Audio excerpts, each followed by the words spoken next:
لما الأم قامت تتوضى للفجر ما كانتش تعرف إن اللحظة دي هتكون بداية النهاية، وكل الأسئلة هتبتدي من الوقت ده. المنصورة، شتاء 2015. الساعة كانت قرب الفجر. فادية ست أرملة عندها 40 سنة قامت تتوضى كالعادة علشان تصلي الفجر، لكن قبل ما تفتح حنفية المية سمعت صوت غريب. صوت جاي من أوضة بنتها سارة، صوت مكتوم كأن في حد بيتوجع وبيحاول يخبي وجعه. قلبها اتقبض، جريت على الباب وقلبها ضرباته سريعة من الخوف والخضة. خبطت ونادت بس مفيش رد. الباب مقفول من جوه وحاسة ان في حاجة غلط. نزلت جابت جارتها وابنها وفضلوا يحاولوا يكسروا الباب، ودقايق والباب اتفتح. ورا الباب كانت البنت وحيدة أمها مرمية على الأرض، وشها شاحب، جسمها ما بيتحركش ومفيش أي نفس، والواضح لكل الواقفين إن سارة ماتت. نقلوها بسرعة على المستشفى بس مفيش فايدة. الدكتور قال لهم البقاء لله. اتأخرتوا للأسف، البنت ماتت أثر سم شديد. المستشفى انقلبت انهيار وعياط ومحدش مصدق لا فادية ولا الجيران. سارة البنت الوردة المتفتحة تروح كده بدون أي مقدمات، تاخد سم وتنتحر؟ طيب ليه وعلشان ايه؟ بعد الدفنة والعزا فادية روحت بيتها وفتحت تليفون سارة، مش بتدافع الفضول بس بأمل تلاقي سبب أو تفسير أو أي حاجة تخفف نارها، لكن اللي لقيته كان أبشع مما كانت تتخيل. رسائل صوتية وصور، وبنتها بتكتب لشاب اسمه مصطفى بتترجاه يساعدها، بتبكي وتتوسل ليه وتقوله إنها حامل، وهو بيهددها لما ما بعدتش عنه هيفضحها. الأم ما صدقتش اللي شايفاه، كانت مذهولة من كل حرف وكل كلمة وكل صورة. إزاي وصلت سارة للبعد ده؟ وإزاي كانت عايشة معاها في بيت واحد ومش شايفة ولا حاسة؟ تعالوا نرجع لورا شوية عشان نفهم الحكاية من أولها. سارة بنت عندها 19 سنة، يتيمة الأب من 10 سنين. فادية الأم كانت بنتها كل حياتها، مفيش أصحاب، مفيش خروجات، حياة مقفولة على بنت واحدة وست بتحبها وخايفة عليها زيادة عن اللزوم.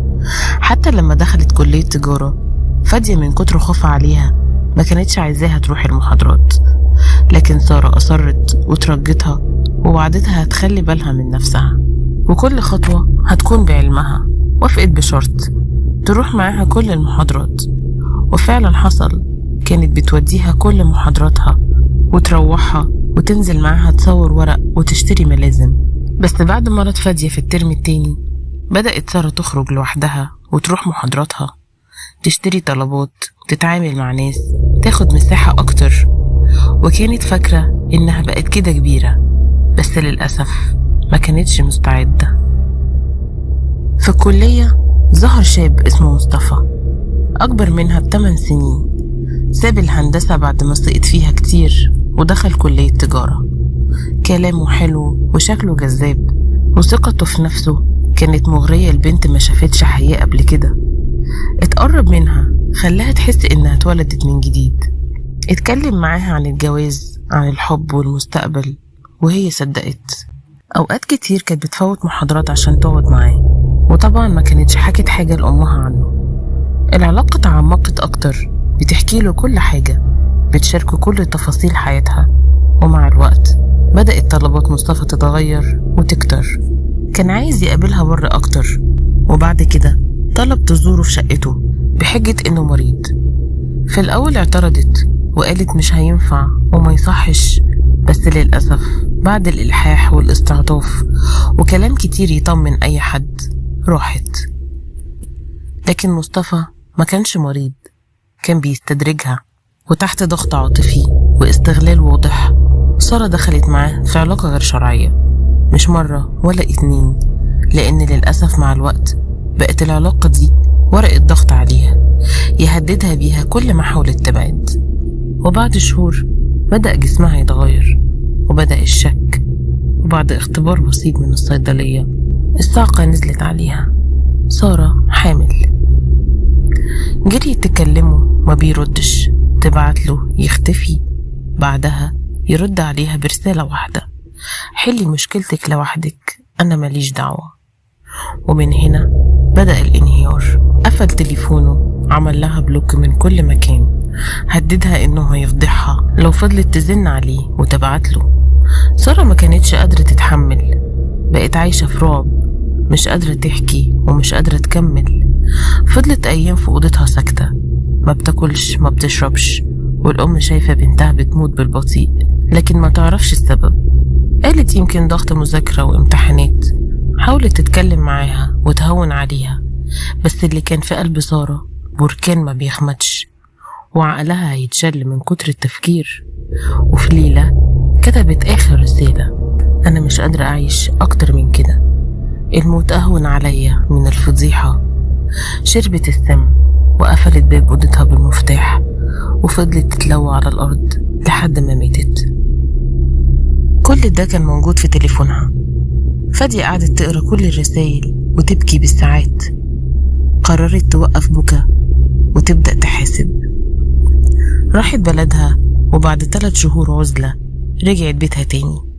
غيرت خط موبايلها وكلمت مصطفى من رقم مجهول. عملت نفسها واحدة صغيرة عايزة تتعرف عليه، وبدأت تبعتله صور مغرية، كلام ناعم، رسائل غامضة. مصطفى نفسه هو القديم، ما تغيرش ووافق يقابلها. في الشقة اللي كانت فيها سارة استقبلته فادية، وشها مليان مكياج، لبس مكشوف، وصوت ناعم ومصطنع. ضحك ودخل وشرب العصير اللي كانت عاملاه بإيدها، وبعد دقايق وقع على الأرض. فادية قامت لفت الحجاب اللي كانت سارة بتحب تلبسه دايما حوالين رقبته، وخنقته بكل غل الدنيا، وما اكتفتش، طعنته في قلبه أكتر من مرة لحد ما اتأكدت إنه مات تماما. دفنته في حفرة كانت محضراها في أرض الأوضة بتاعت بنتها ومشيت. بعد أسبوع الريحة طلعت في العمارة، السكان خبطوا كتير ومفيش حد بيرد. بلغوا الشرطة وكسروا الباب وفكوا البلاط، وطلع مصطفى ميت وتليفونه جنبه. بياناته كشفت كل حاجة، والمحققين واجهوا فادية. قالت أيوة، أنا اللي قتلته ومش ندمانة. بعد تقرير الطب الشرعي وتحريات المباحث، فادية اتحكم عليها بالإعدام شنقا. بس السؤال دلوقتي، هل فادية كانت قاتلة ولا كانت بتاخد حق بنتها وبتدفن وجعها وألمها مع اللي كان السبب في موتها؟ هل العدل كان في المحكمة ولا في الشقة اللي اتحولت لمقبرة؟ الحكاية خلصت، بس الوجع لسه سايب علامة. يمكن سارة راحت، لكن اللي زيها بيتكرروا كل يوم، بيقعوا في الحب ويغلطوا وقلبهم بيتكسر. شارك القصة مش بس عشان التفاعل، شاركها عشان في بنات تانية لسه جوه الكابوس، عشان يمكن الكلمة المرة دي توصل في وقتها.